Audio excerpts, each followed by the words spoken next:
Então, defendendo e fazendo a apologia às Escrituras, o próprio Jesus disse no livro de João, capítulo 5, verso 39, examinai as Escrituras, porque são elas que de mim testificam. Então, o próprio Senhor Jesus, ele mandou investigar as Escrituras, porque nós iríamos encontrar evidências da sua estada entre nós, da sua história e da sua vivência. Amém? E nós iríamos encontrar as verdades bíblicas. E também Paulo, na primeira carta aos Coríntios, capítulo 15, verso 13, ele diz assim: se não há ressurreição de mortos, também Cristo não ressuscitou. E se Cristo não ressuscitou, logo é vã nossa pregação e também é vã nossa fé. Então a fé, as Escrituras, elas são investigáveis e devemos investigar, devemos nos familiarizar com as Escrituras para termos argumentos sempre para defender qual a razão da nossa fé. Porque a nossa fé, ela é verdadeira. Nossa fé, ela é autêntica. A Escritura, ela é verdadeira, ela é autêntica. Amém? Então, continuando nossa argumentação histórica, arqueológica e científica. Paz e graça, meus irmãos, sejam bem-vindos ao canal Profetas do Último Século. Muito bom dia. Vamos hoje pensar e começar a entrar na teologia mais profundamente, a pensar a teologia mais profundamente. E hoje eu quero trazer aqui argumentos da fé. Amém? O objetivo desse canal é sempre defender a teologia apologética, sempre defender as verdades da fé e da Bíblia Sagrada. Amém? Vamos ao intervalo e já voltamos. 3, 2, 1.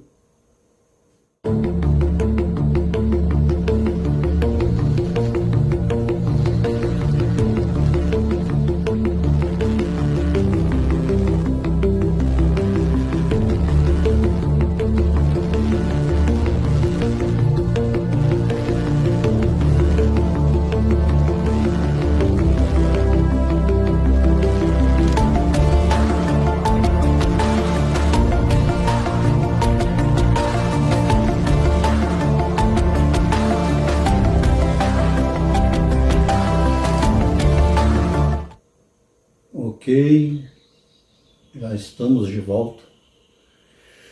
Então hoje vamos começar a falar, a estudar a teologia mais profundamente. Vamos trazer temas aqui até polêmicos. Vamos estudar temas polêmicos como os dinossauros, extraterrestres e outros termos da teologia. E hoje eu quero trazer um modelo de defesa da fé, um modelo histórico, arqueológico e científico. Amém? Então esse é um modelo de defesa da fé. E há outros também, mas hoje vamos abordar os argumentos históricos, arqueológicos e científicos. Amém? Então, baseado no que disse Paulo em 1 aos Coríntios, capítulo 15, verso 14 ao 20, Paulo manda investigar a fé. E ele diz: procurai então defender e demonstrar e responder àquele que vos pede qual é a esperança e a razão da vossa fé. Amém? Então, baseado nesse argumento, devemos estar sempre preparados para defender a nossa fé e as verdades da Escritura Sagrada. Amém? Então, hoje quero apresentar aqui um argumento histórico, começando então pelo argumento histórico. A própria Bíblia, então, ela é um documento histórico, que ela traz, então, ela é guardada, então, nos termos originais, na sua língua original, que é o hebraico. Amém? E ela é um documento histórico porque ela guarda a biografia de pessoas, né? Historicamente, a cultura, a moral de um povo, além de citar cidades, reinos, autoridades, pessoas e lugares de grande relevância para a história. Amém? Então a própria Bíblia ela já é um documento histórico, considerado por historiadores como um documento histórico. Amém? De longe, então, ela é o primeiro documento histórico da civilização, defendido por muitos teólogos e historiadores. A ressurreição de Jesus é outro fato histórico.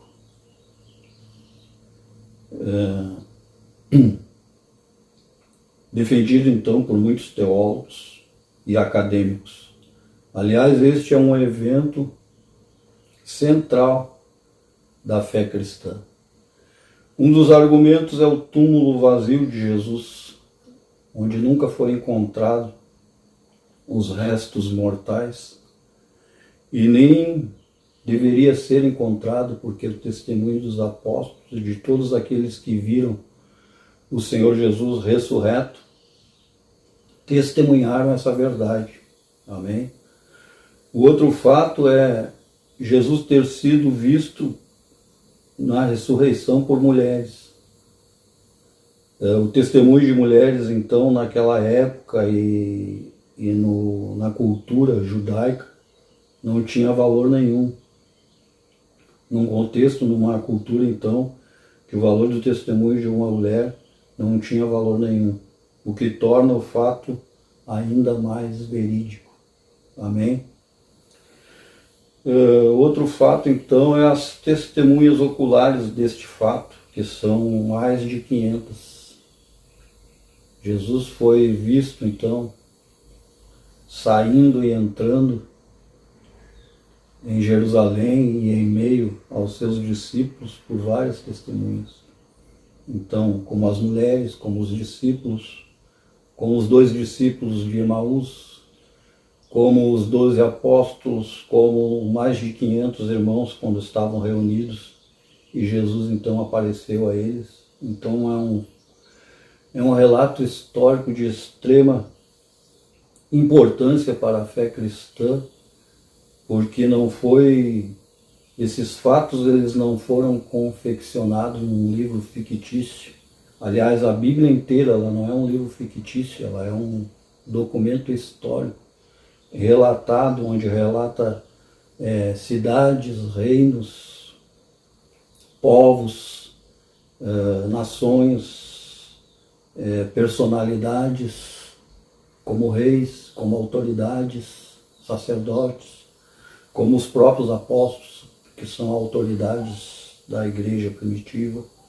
Então esses fatos eles são documentados, eles são relatados e provados historicamente. Não só pela história, mas também como pela arqueologia. Amém? Então este é outro fato histórico que que comprova essa verdade é a própria perseguição e tortura e morte dos apóstolos. Os apóstolos, eles, por proclamar a ressurreição de Cristo e o Evangelho, eles foram perseguidos, torturados e mortos. Ou seja, ninguém morre por uma mentira ou por uma farsa, se não for verdade. Amém? Então, esses são os argumentos históricos, e são fortes argumentos que dão forte autenticidade e verdade às Escrituras. Amém? Outro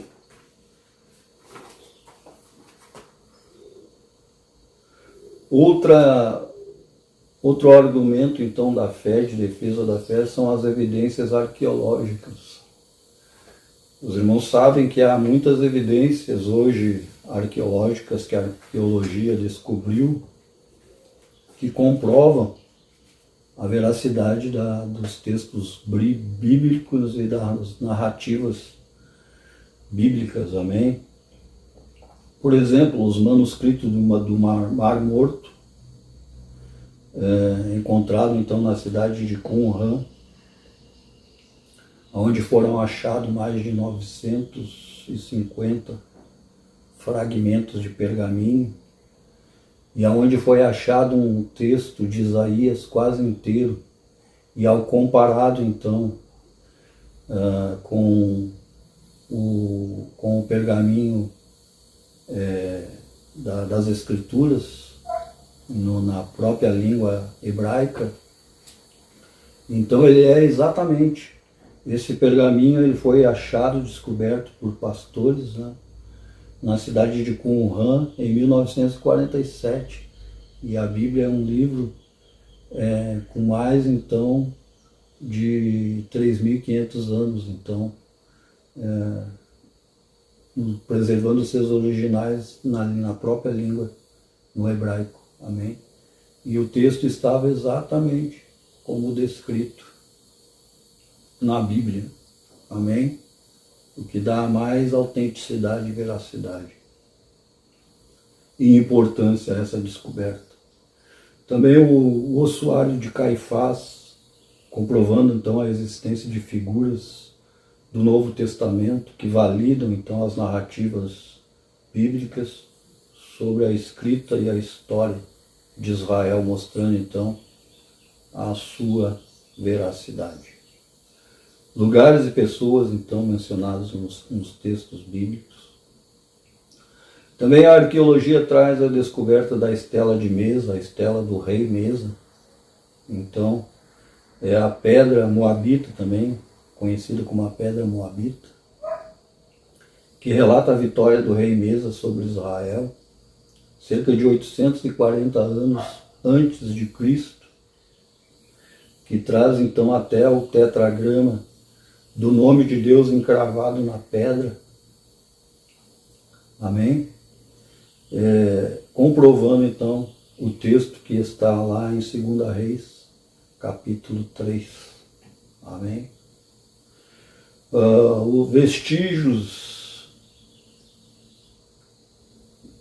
Vestígios da casa e do palácio de Davi, a arqueologia também conseguiu comprovar que o rei de Davi, ele não foi um personagem fictício, ele foi uma pessoa verdadeira, porque encontrou não só selos de Davi, mas artefatos, e uma própria pedra também, uma estela de Tedã, que traz o nome então Davi. O tanque de Betesda, outra descoberta da arqueologia em Jerusalém, era um complexo então de 2 piscinas, comprovando o relato do Novo Testamento. Tudo isso é investigável e é só pesquisar. Aí no Google você vai achar essas pesquisas, estes artigos, estes relatos. Eu não inventei. Amém? Aliás, parte desses relatos da arqueologia estão nesse livro, Arqueologia Bíblica, de Randall Price.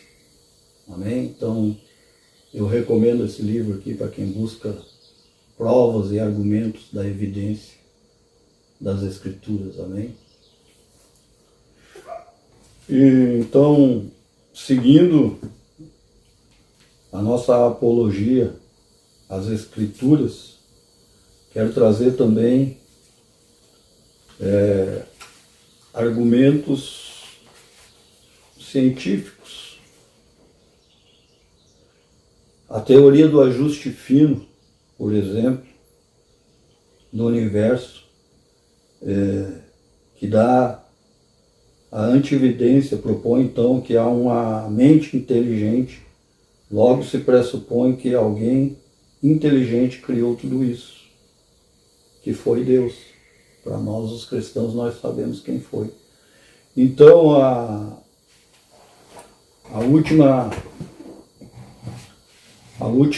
então, abordagem da ciência, defendida por teólogos, então, cientistas, teólogos e apologetas,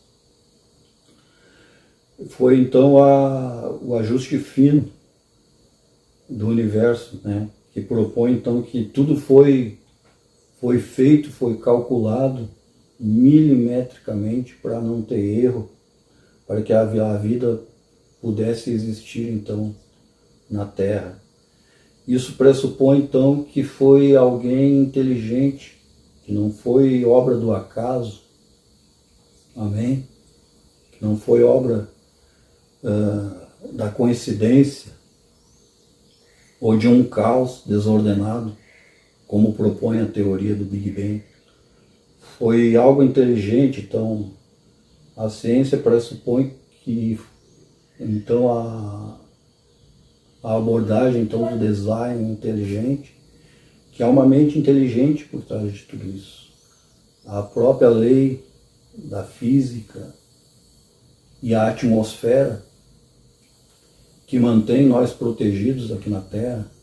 Como disse o Dr. Marcos Eberlin, se fosse em Marte, um meteoro, um asteroide caía na nossa cabeça, mas por causa da camada da atmosfera que envolve o nosso planeta Terra, então nós somos protegidos de um asteroide cair na nossa cabeça. Porque a camada da atmosfera, ela protege, desvia, então quando entra um asteroide na atmosfera, ele pega fogo e desvia e cai sempre, quase sempre no mar. Amém? Então foi tudo calculadamente pensado. E só tem uma explicação para isso. Foi Deus. Amém? Ainda que os ateus eles discordem e tentem argumentar que Deus não existe, ainda assim tudo diz que sim. Se nós observarmos a natureza, tudo que foi criado por Deus, diz que os céus anunciam a glória de Deus e proclamam a sua glória. Amém? Então, tudo anuncia, tudo leva a crer que existe uma mente inteligente, que Deus é quem está por trás, então, da criação de todas as coisas. Amém?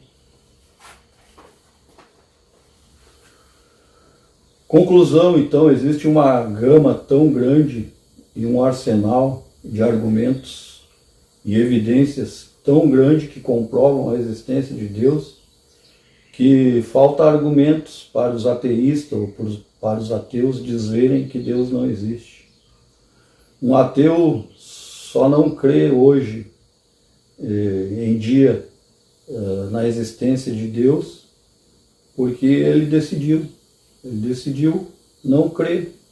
É uma escolha própria, porque argumentos não faltam. Amém? Por que então, para esse povo liberalista e de comportamento antimoralista e antiético, é mais fácil viver então sem regras, sem um manual moral de éticas e condutas para cumprir, leis e princípios para observar. Então, para esse povo aí que nega a existência de Deus, então liberalista, Para eles é mais fácil, então, viver sem regra, sem leis e sem uma conduta de princípios e éticas. Porque aí cada um faz o que quer, pensa como quer, age como quer, não é assim? Então, para eles é mais fácil negar a existência de Deus do que afirmar que existe um Deus, Criador de todas as coisas. Porque para eles faltam argumentos, mas para nós, os cristãos, nós temos argumentos para isso. Amém?